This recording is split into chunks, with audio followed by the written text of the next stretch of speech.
문재인 대통령부터 해서 기본적으로 문재인 대통령이 이 민심을 잘 읽어내는 것 같아요.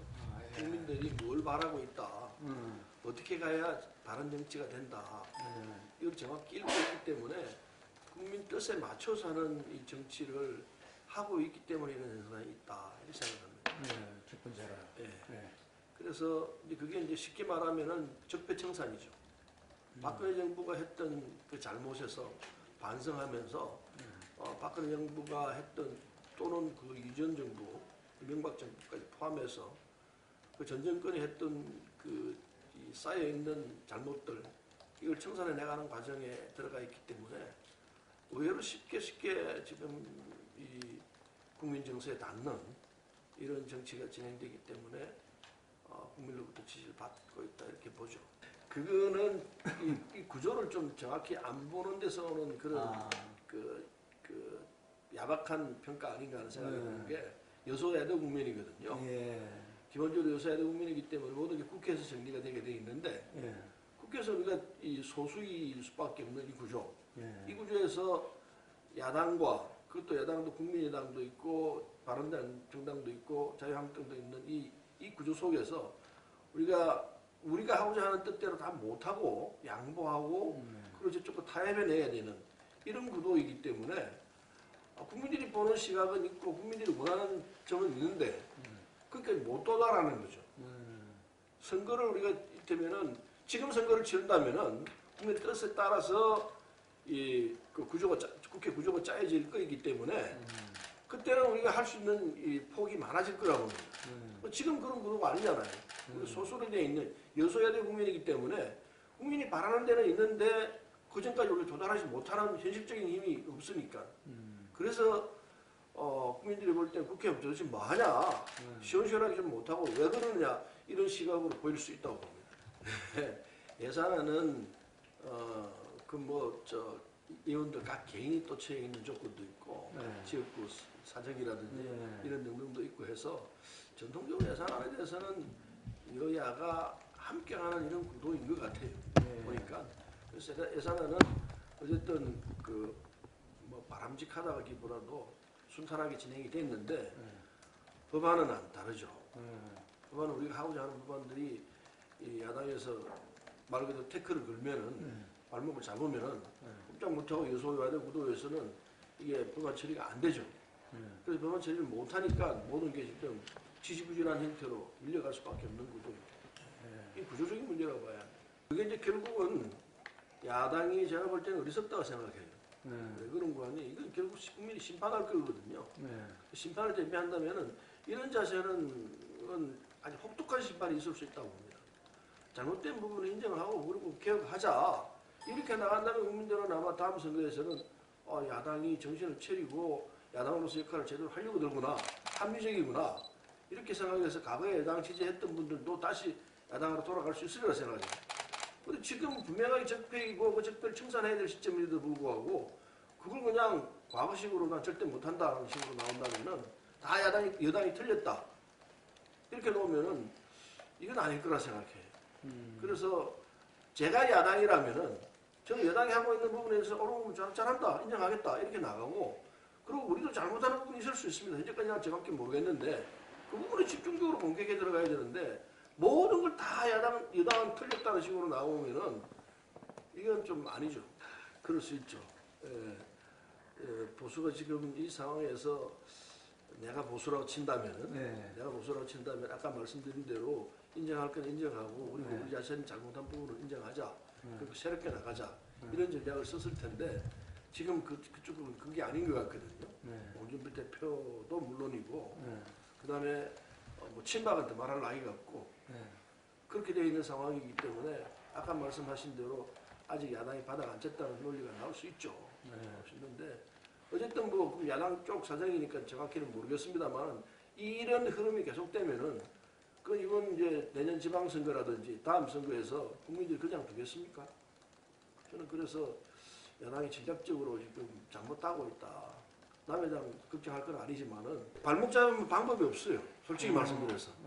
못하겠다 버티면은 국민 여론에 의해서 이 문제 해결이 되고 그리고 그게 피드백돼서 국회에서 여야 의원들이 받아들여서 그 법안을 정리하고 이런 과정이 돼야 되는데 국민 여론이 아무리 정확하게 나와 있다 하더라도 야당에서 못하겠다고 자꾸 떼놓는 구도이기 때문에 이거는 방법이 없는 거죠, 현실적으로. 그래서 국민 여론이 어디까지 이게 이제 분노 형식으로 가야 할 것인가, 또 다른 촛불이 나와야 될 것인가, 요런 이제 이 상황까지 뭐 그렇게까지 갈지는 모르겠습니다만은 어쨌든 지금 그렇게 가도록 야당이 부추기고 있는 거 아닌가 하는 걱정이 있어요. 보셨습니다. 외교 관례에서 이를테면은 홀대를 당했다.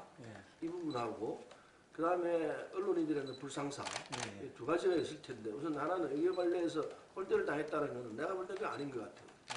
아니라고 생각하고 이를테면 뭐 부장이 나와서 어떻게 했다라는 얘기고 이런 거는 그 아닌 사례도 얼마든지 있으니까 그건 아닌 것 같고 그 다음에 이 시진핑 주석이 우리 문재인 대통령에게 환대한 내용을 본다든지 이런 걸 보면은 홀대했단 말이 웅들이죠. 그건 아닌 것 같고 누굽니까? 총리가 리크창 총리가 만나서 얘기한 내용 등등이라든지 이런 걸 보면은 홀대라는 얘기는 건 일방적으로 주장하기 위한 주장이다. 이런 생각이 들고 그 다음에 언론인과의 마찰 부분에 대해서는 일단 폭행이 있었던 데 대해서는 그건 안 되죠. 폭행하면서 당자가 분명히 있으니까 찾아내서 처리하면 돼요. 근데 그게 중국 정부가 그걸 관리했던 게 아니고 우리 고토에서 했던 거란 말입니다. 그렇더라고요. 깝깝해요 이게. 중국 정부 해보면 당연히 이들이 뭐냐 이렇게 나갈 수 있을 텐데 우리 코토레에서 해가지고 우리 코토레가 고용한 사람이 저지른 사태이기 때문에 이게 웃기게 된 거예요. 그래서 상황은 그렇는데 어쨌든 그러나 폭행한 그 당자들에 대해서 처벌을 해야죠. 그 두 가지를 우리가 구분할 줄 알아야 되는데 처음에는 중국 정부가 한 거 아니야 이렇게 됐는데 못 보니 그게 아니란 말이에요. 코토라 측에서 했던 행사에 우리가 참여해가지고 상황이 그렇게 벌어졌기 때문에 그 지금에서는 하나의 해프닝으로 처리하고 이 처벌할 사람 처벌하고 하면 될 수 있다 생각하죠. 외교관계까지 피할 내용은 아니라 생각하고 그래서 우리 쪽에서 아주 극도의 그 형중론을 펴는 사람들이 있습니다. 이 사람들 참 문제예요. 그 다음에 중국에도 혐한론을 펴는 사람도 있어요. 이 양극단 세력이 붙어가지고 이게 건강한 한중 관계를 가져가는 양쪽의 세력들, 우리라든지 또 중국에 있는 건강한 세력들이 중간에 가서 함몰되는 듯한 느낌을 받아요. 이 양극단의 혐중론, 혐한론자들의 싸움에서 그래서 이걸 적절하게 제어할 수 있는 뭐가 있어야 한다. 이 국익 차원에서 문제를 봐야 되는데 그렇게 되면 손해는 우리가 봐요. 그래서 혐중론을 펴는 분들에 대해서는 좀 자제할 필요가 있다. 참 어려운 문제인데 북핵 문제를 어떻게 처리할 것인가. 저는 그렇게 생각해요. 이건 이제 미국이 해야 될 부분이 있고 중국이 해야 될 부분이 있고 우리가 해야 될 부분이 있거든요. 나는 이 부분에서는 우리가 핸들링을 쥐고 가는 게 시작이라고 봐요. 그건 지난번에 이제 문재인 대통령이 미국 가서 그걸 확실히 했어요. 한반도 문제는 우리가 제일 잘한다. 그래서 우리가 운전할 수 있게 해라. 운전자로. 그 개념에 대해서는 확실하게 했기 때문에 괜찮은데 문제는 미국이 그걸 인정할 것인가 현실적으로 구체적으로 실천 과정에서 그건 별도의 문제예요. 근데 아직까지 미국이 그걸 뭐 호락호락 트럼프 정부가 호락호락 할 것 같지는 않은데 어쨌든 우리 주장으로서 그리고 그걸 목표로 정하고 전략적으로 가겠다는 것은 대단한 성공이라고 생각하고 그 다음에 그러고 난 뒤에 어떻게 할 것인가 결국은 남북 간의 대화로 문제를 풀어내야 돼요. 우리 문제는 우리가 해결해야 돼요. 주변 사람들은 중국이나 북한, 미국은 객이에요 사실은. 주인은 우리예요.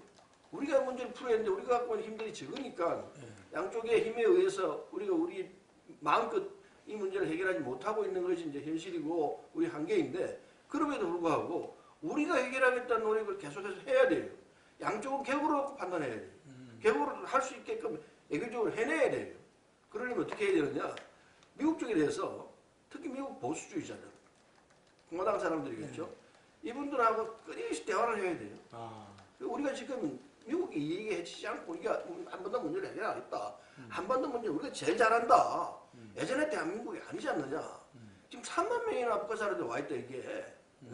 3만 명이 와 있는데 정부로 보더라도 우리가 더 많다. 그리고 김정은 정부에 대해서 제일 잘 우리가 컨트롤할 수 있는 쪽은 우리다. 우리가 좀 맡겨라. 이걸 확실히 확실하게 미국 이 보수주자들을 인정을 시켜야 돼요. 그리고 우리가 책임지고 맡아와야 돼요. 중국 정부에 대해서는 다행히 중국 정부가 갖고 있는 시각은 우리 당이 갖고 있는 시각하고 비슷합니다.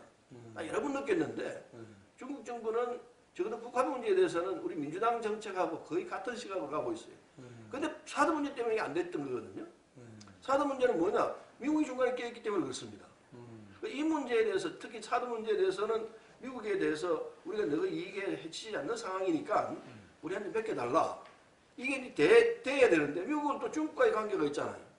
이게 이제 복잡합니다. 어쨌든 첫째는 아까 말씀드린 대로 운전은 우리가 한다. 그리고 우리가 전문가다.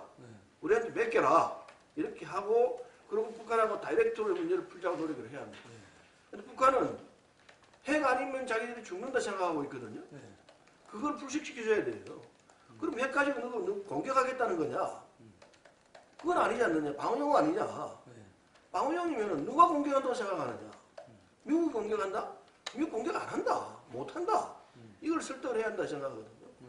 미국이 지금 보시다시피 공격하려 들면은 이라크에 가서 침범했지만은 남은 거 없잖아요. 전동 석유 때문에 들어갔던 건데 미국이 너를 공격하려 치면은 중동보다 훨씬 더 많은 전비가 들어갈 거고 훨씬 더 많은 이 피해자가 생길 건데 그거 남는 기세의 전쟁이라는 게 되는 건데 남는 문제 미국이 하겠느냐? 말로만 한다는 거지 안 한다. 미국이 공격하는데 너 왜 핵 가지려고 하느냐? 너가 핵 가지려고 든다면은 핵을 찬성할 때 어디 있느냐? 세계에 아무도 없다. 중국이 너가 핵 가지고 찬성하느냐? 러시아가 너가 핵 찬성하느냐? 안 한다. 미국이 공격 안 하는데 왜 너가 핵 가지려고 그러느냐? 공격할 의지도 없을 뿐더러 공격한다는 특수한 상황이 생긴다 하더라도 이 특수한 상황이 너가 핵 가지려고 하기 때문에 그렇다. 그것도 공격 못한다. 왜? 서울 정부가 반대하고 있지 않느냐 우리가. 너가 장사정통만 가지고 쏴도 우리 불받아 되는데 우리 잘 먹고 잘 살고 있는데 왜 우리가 당해야 되느냐. 그러니까 미국이 너를 공격을 치면 우리가 막는다. 대한민국 정부가 막는다. 내가 2006년에 가서 그런 얘기 했어요. 지금 상황을 놓고 예상하듯이 내 얘기를 해줬다고. 아니 한국 정부에 이해창 정부가 들어선다 하더라도 미국이 공격했다면 막는다. 내가 그렇게 얘기했어요. 근데 너 뭐 때문에 핵 개발하려고 그러냐? 어? 핵 개발 안 하고 미국, 중국처럼 하면은 이거 성장은 중국보다 훨씬 더 많이 할 거다 딱 동의하더라고요. 우리가 훨씬 더 성장하지 그러더라고요. 그러니까 북한 사람을 상대로 해서 진정을 가지고 설명을 해줘야 돼요. 핵 개발이 뭐 필요하냐? 너가 방어용인데 공격 안 한다. 연정보다는요. 좋게 하면은 사실은 우리가 뭐 같은 뿌리 아닙니까? 같은 당에서 나왔던 부분이고 일종의 당내 헤게모니 싸움에서 져가지고 저쪽이 이제 나간 거 이렇게 보이거든요. 근데 사실은 생각하는 거나 가고자 하는 방향이 같잖아요. 그러니까 그런 헤게모니 부분만 정리가 되면은 안 될 거 이유가 하나도 없죠. 다시 돌아올 수 있는 거죠. 그래서 저는 끝까지 같이 가야 한다는 얘기를 하고 있는데 근데 문제는 이제 국민의힘 복잡하지 않습니까? 바른정당하고 통합하자고 지금 안철수 대표가 나서고 있기 때문에 조만간에 뭐 수련이 나올 것 같아요. 안 된다. 안 된다는 쪽이 또 상당히 많이 있지 않습니까? 20명 이상 되는 것 같은데 근데 그분들은 그렇게 되면은 도저히 같이 못한다고 튀어나올 가능성이 있다고 봐야죠. 그렇게 되면은 국민의당이 그런 분할 또는 분리된 이런 형국이 될 거 아닌가 싶어서 남의당 사정이니까 뭐 정확히는 잘 모르겠습니다만은 그때 되면은 또 다르게 또 생각해야 될 거라 생각하는데 저는 덩치 그냥 40명 전부 다 같이 39명입니까? 전부 다 같이 하는 게 좋다 이런 생각했는데 그게 안 된다면은 원래부터 뜻을 같이 했던 사람들하고만 같이 하는 방법도 한 것도 될 수 있죠. 국민들이 지금 문재인 대통령에 대한 지지가 70%대 왔다 갔다 하는데 우리 당에 대한 지지도 상당히 높지 않습니까? 50%대까지 가고 있는데 그런데도 불구하고 뭔가 정리가 안 되는 부분이 왜 안 되느냐? 야당이 지나치게 발목 잡는다. 이건 대충 인식하는 것 같거든요. 그럼 그게 표식으로 나타날 거라 생각합니다. 적어도 이번 지방선거에서 그게 이제 표식으로 나타나야 야당이 다시 한번 이 전국을 새롭게 볼 수 있는 기회가 될 거 아니냐. 그럼 야당 너 똑똑히 봐라. 니들이 하는 게 잘하는 거 아니야. 국민들이 바라는 건 이거야. 이런 어떤 국민들의 심판이 있을 거라고 저는 봅니다. 그래서 물론 선거라는 거는 앞으로 6개월에 남아있는 상황이기 때문에 예측할 수 없는 거지만은 지금 현재 시점에서의 구도를 보면은 그럴 수 있을 거라고 보죠. 그럼에도 불구하고 선거의 제일 큰 적은 당심이에요. 이렇다고 생각하고 그리고 국민들이 우리를 지지해 줄 거라고 생각하면은 100점 100선 떨어져요. 그러니까 그 자세는 분석은 그렇게 할지라도 행동을 그렇게 하면 여당은 망하죠. 근데 바른정당과 국민의당 일부 우리 당과 같이 하고자 하는 분들은 보수적인 입장이 아니거든요. 원래는 사실은 이게 호남이 일원이기 때문에 호남이 갖고 있는 진보성이 있잖아요. 그걸 등에 업고 국회로 나오고 했던 분들이기 때문에 그 입장을 대변해야 되기 때문에 우리가 갖고 있는 거는 뭐 건강한 보수를 하지만 우리는 보수적 입장이 아니다. 우리는 오늘 진보적 입장이기 때문에 같이 갈 수가 없다. 이게 깔려 있다고 봅니다. 그래서 같이 가기가 상당히 힘들죠. 근데 그걸 넘어서 바른정당 하고 난 뒤에 새누리당, 자유한국당하고 같이 또 하려고 하는 거 아니야? 이런 것도 깔려 있죠. 그렇죠. 그래서 그건 안 되는 망하는 짓이다 이렇게 그 자락을 깔고 얘기하는 것 같은데 난 맞는 판단이라고 봐요. 아니 이게 바른정당 자체를 좀 건강한 보수로는 보십니까? 글쎄 아직까지는 그 수준에 도달했다고는 보여지지 않고 고개를 목표로 가는 것 같은데 아직 바른정당의 정확한 정체성을 이야기 못할 것 같아요. 나는 아직 잘 모르겠어요. 바른정당이 좀 더 상황을 보고 확실한 자세로 갖춰져야 이 건강한 보수구나 하고 느끼고 되지. 서로 그렇게 간다 하더라도 국민의당에 있는 분들이 그걸 받아들이면서 같이 가자 이렇게 안 될 거예요. 그분들은 상당히 우리는 진보당이다, 진보적 입장이다 이렇게 선을 긋고 있기 때문에 같이 가기가 쉽지 않고 차라리 민주당하고 같이 하는 게 낫지 왜 바른정당하고 한다는 거냐. 이게 이제 그분들이 갖고 있는 기본 입장일 거라고 봅니다. 기본적으로 안철수 대표가 정치에 맞는 분인가 하는 의문이 그런 이야기 많이 하더라고요. 그래서 이게 정치를 하겠다고 나서면은 특히 대통령을 노리는 분은 내가 한번 얘기해 줬어요. 본인에게도.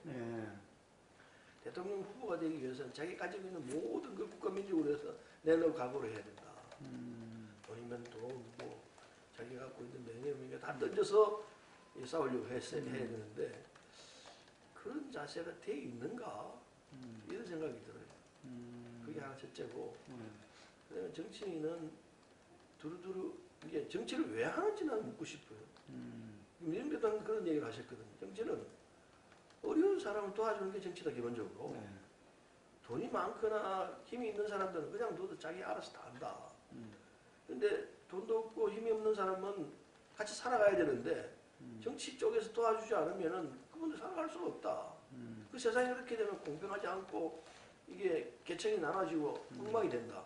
그래서 정치를 보완을 해줘야 되는 것이다. 이런 말씀하셨거든요.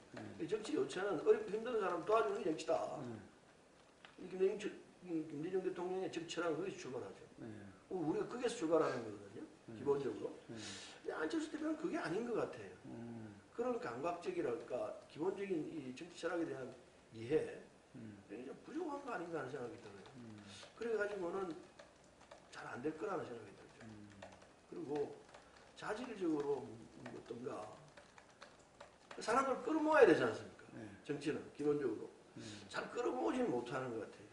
샤이한 면이 너무 있는 것 같고 그리고 개인의 세계가 너무 이게 구축돼 있어가지고 접근이 잘 안 되는 것 같아요.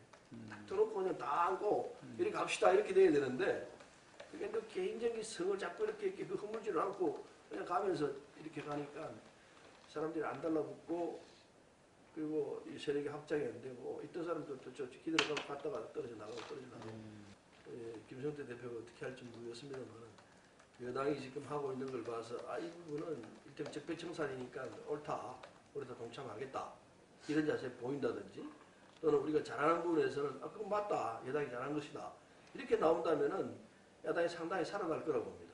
그걸 이제 김성태 대표가 할 수 있을지는 이제 앞으로 봐야 될 문제인데 그런 자세가 아니고 기왕 해오던 식으로 모든 게 다 여당 하는 건 다 안 된다고 한다면은 그거는 뭐 안 될 거라고 봐요. 근데 어느 쪽인지는 김성태 대표 해야 될 이제 몫이고 아주 지켜볼 문제죠. 그런데 야당은 투사여야 한다. 기본적으로 맞죠. 그러나 투사도 지혜로운 투사해야 되고 국민 보면서 투사해야지 무조건 다 싸우겠다 들면은 그건 뭐 오히려 계속해서 이 낮은 국면에서 가는 그밖에 없죠.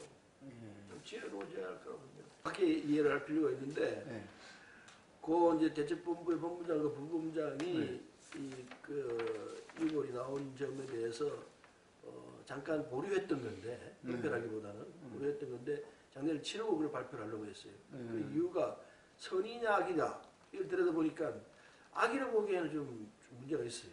그 나름대로 이 유골이 미수자의 그게 아니다. 새로운 게 아니고 이미 수습한 사람의 것이다라는 걸 직감적으로 알았다는 거예요. 지금까지 자기들 쭉 의견을 수습해 보니까 이거 누구 거라면 대충 감을 잡는데 그럼 거의 맞았다는 거예요. 그래서 저는 수습한 사람들의 거기 때문에 또 이걸 얘기를 해가지고 이미 수습한 사람들 건데 이걸 또 발표를 하게 되면은 또 그걸 가지고 혹시 미수습한 분들 우리 애 거 아닌가 아까 우리 애가 다 될 건데 결과권이 아닌 거 나올 텐데 그런 판단을 한 거죠. 근데 그럼에도 불구하고 그렇다 하더라도 저 장관께 보고를 하고 해야 되는데 지들끼리 판단하고 만 거죠. 그러니까 이거 막 해가지고 복잡하게 할 것 없이 장례 치르고 나한테 해도 된다. 이렇게 생각한 거예요. 어리석 있죠. 게으른 여야가 합의가 돼야 되거든요. 그러니까요. 야당이 하자 해야 됩니다. 간단하게 말하면. 저또 100석 이상 되잖아요. 야당이 하자고 해야 되는데 지금 야당이 내년 지방선거를 놓고 같이 하면은 자기들이 망한다 이렇게 계산하는 것 같아요. 그러니까 같이 하면 투표율이 7, 80% 되면 안 된다. 나는 뭐 그럴 것 같지 않다고 보는데 근데 그랬을 때 그러면은 그 뒤에 하자? 안 되는 거죠. 안 될 거라고 봅니다. 그리고 야당은 기본적으로 그냥 시점 이런 거는 그냥 하는 소리고 기본적으로 이 권력 구조 문제거든요. 내각자냐, 대통령 중심제냐, 4년 중임 대통령 중심제냐 이걸 텐데 야당은 그걸 바라지 내각제를 바라죠. 근데 국민들은 대통령 이건 중심제를 집중부제도 포함된 거죠. 뭐그 포함돼서 그렇죠. 국민들은 4년 중임제를 바라지 않습니까? 그뭐 결판 난 거죠. 야당이 안 하면 못하는 거죠. 나는 안 된다고 봅니다. 선거법과 개헌은 이 같은 축이라고 봐야죠. 그래서 야당이 반대하면 무조건 안 됩니다. 안 된다고 봐야 되고 야당이 지금 이 상황에서 타협을 해서 할 것 같지는 않아 보이고 그건 3년 뒤의 일이니까 또 두고 봐야 됩니다. 선거법 과정은. 그 두고 봐야 되니까 지금 뭐 안 된다 하더라도 3년 뒤에는 될 수 있는 분위기가 될지도 또 모르죠. 선거법 문제는 현재 조건에서는 뭐 된다 안 된다라기보다 유보로 해놓고 넘어갈 거예요. 해놓고 가고 그리고 개헌 문제도 안 되는 쪽으로 정리가 되지 않겠나 싶어요. 야당이 반대하면 절대 못합니다. 적폐청산이 정리가 되고 나면은 그 다음부터는 협치를 할 수 있는 여지가 많이 생길 거라 생각합니다. 지금 야당이 적폐청산에 대해서 거부하고 있는 상황이거든요. 그거는 거부할 수가 없는 상황이죠.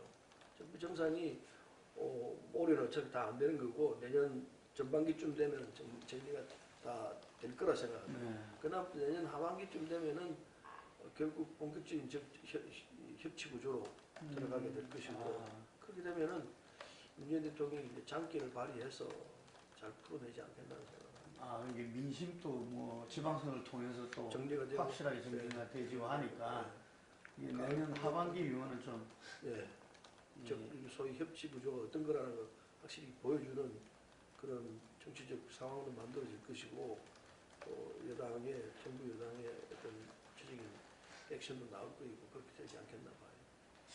나도 놀랐어요. 정말 저렇게 내공이 있었나 이럴 정도로 프로그램은 깜짝 놀랄 정도로 그냥 해내거든요. 그래서 기대가 되는데 근데 그거는 이유가 있어요. 대통령 두 번 한다는 느낌이 들 거예요. 비서실장을 있으면서 노무현 대통령이 하는 걸 보고 장점은 장점대로 취하고 단점은 버리는 거니까요. 그거를 그러니까 한 번 했으면은 뭐 왔다 갔다 할 테인데 두 번째 하는 거니까 그래서 그럴 거다는 느낌도 들어요. 비서실장 경험이 크네요.